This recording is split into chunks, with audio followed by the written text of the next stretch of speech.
Welcome to this example video where I'm going to make a little game called Star Bliss. It's a game where stars draw inspiration and bliss from the moon, and that's how you win the game. You get enough bliss, but the moon is a bit of an introvert and doesn't like all of this attention, so if too many stars chase the moon and harass the moon, then it will get sad. And if the moon stays sad for long enough, that ends the game. You lose the game. So really this is an example about how can we take ideas of state and apply them to the characters that are in the game.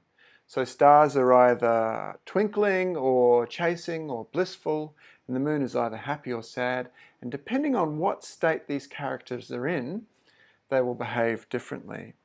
So you could kind of see this example as a continuation of the have you won example. I'm sort of extending that idea of state to the characters. So I'll zoom out here and let's get started. What I've sort of done is, there's a bit of setup in this game that I haven't included in the video, so I've basically based it off that pattern from the have you won example, and I can show that here. So if you remember from that example, we looked at kind of modeling the different screens of the game and how you transition between them. So there's a start screen, a playing screen, a losing screen, and a winning screen. And I've kind of followed that basic pattern here in the setup of this game. So I have these four constants for the four screens of the game. There's a start, a game, a win, and an end screen. We start in the start game, and then in the draw function, we basically just check which state should we draw and then call a different function depending on which state we're in. So drawing the start screen, drawing the game screen, the win screen, and the end screen. And you can just basically click through the four screens just with the space bar. And I'll update that as we go to sort of get the win conditions if we get to that. But what I'm really interested in is how do you take this idea of state and apply it to the characters in the game. So what I'm going to do in this first part is create these characters for the stars that are in the game and for the moon. And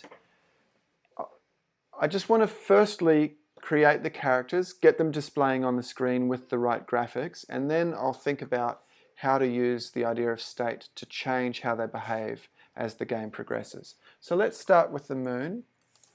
The constructor function is going to take an x and a y position and store that in the moon. This dot x equals x and this dot y equals y. I'll leave the update blank for now. And in the show function, I'm just going to say push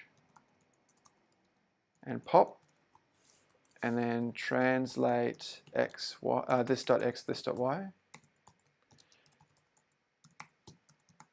And then I'll just draw a circle for a start. Circle 0, 0, and with a radius of 40. Now I draw the circle at 0, 0 because I've already translated by x and y. So if I translate by x and y and then draw the circle at x and y, I'm actually drawing it in the wrong position. I only want to use the x and the y once. That's why we draw the circle at 0, 0.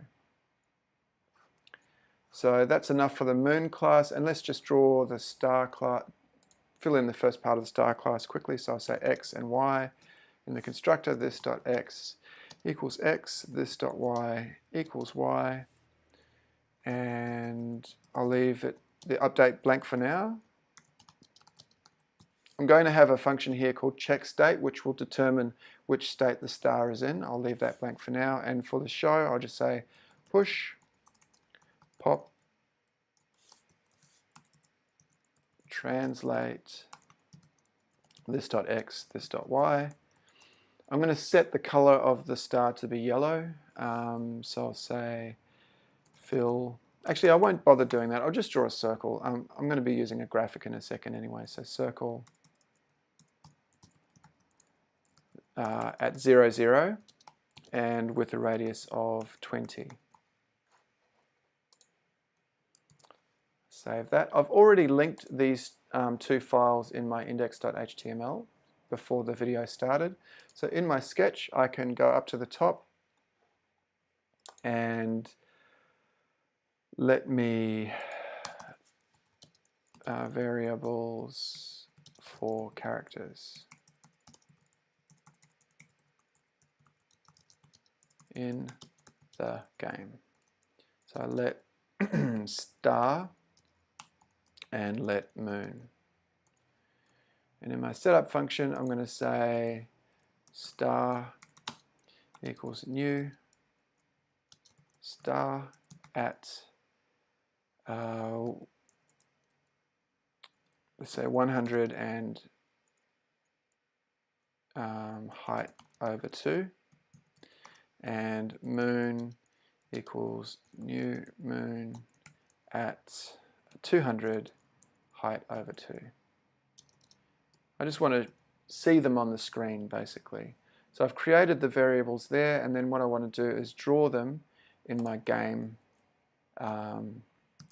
function. So I'm going to delete this little placeholder text here, and I'm just going to say star.show and moon.show.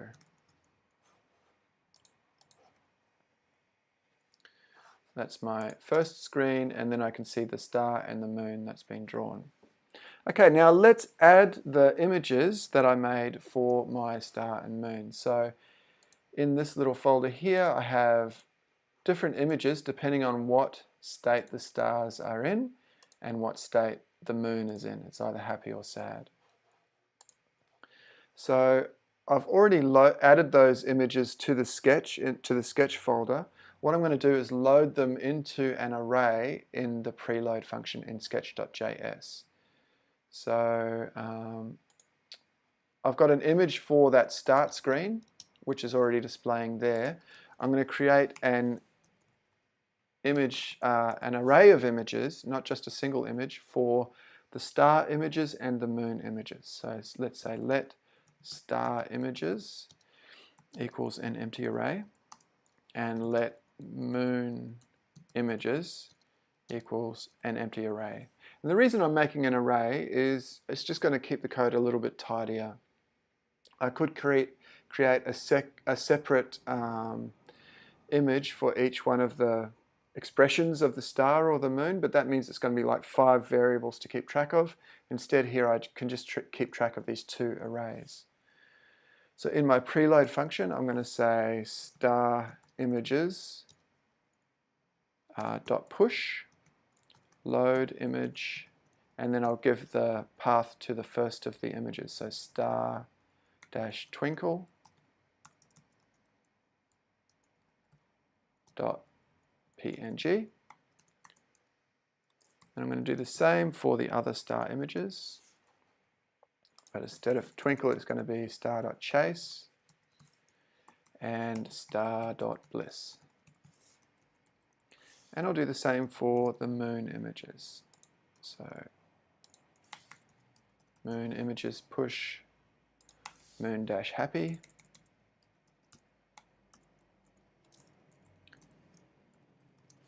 and moon dot sad.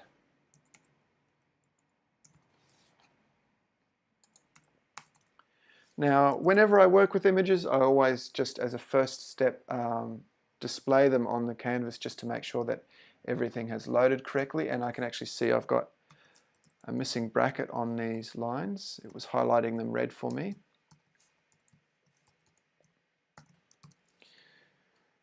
Let's just draw that in the draw function at the end here. I'm just going to say image star images imgs for images number 0 at 0, 0.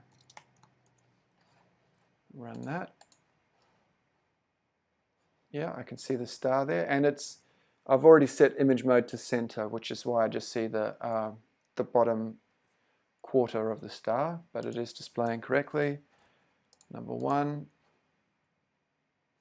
is there, and number two is there, and then let's check the moon images number index 0. That gives us the happy moon image, and index 1 should give us the sad image. Okay, so the images are loading correctly. I'll get rid of that now that I've checked them all. And now I can use those images in the class when I show it. So if I click into star, click into the show function, and rather than drawing a circle, I'm going to draw an image. So I'm going to say image, star, images, and I'm just going to set this to be 0 for a start at 0, 0. And for the moon, I'm going to do the same. I'm going to say image, moon, images, index 0 at 0, 0. As we go on, I'm going to change that index based on the state of the moon or the star. That's how I'm going to change the expression, change the image that's shown. Then we've got a star and a moon displaying on the screen. That's where I'm going to leave this first part. This might be useful to you if you just want to know how do I use an image for my characters rather than drawing just a circle. Really, all there is to it is if you go into the show function of your object and just draw an image. And actually, while I'm here, I've just noticed I should get rid of those circles. I don't need them anymore, so I'll get rid of that. And I'll do the same thing in the star.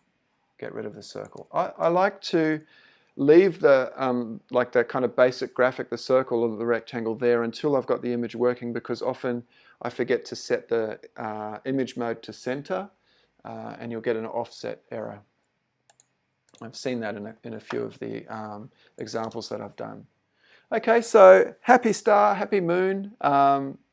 It's not actually, the star looks a little like it's a little bit in pain, but that's the twinkly star and the happy moon. And in the next example, I'll start to add some behaviors and states to these characters. Happy creative coding, and I look forward to seeing what you come up with.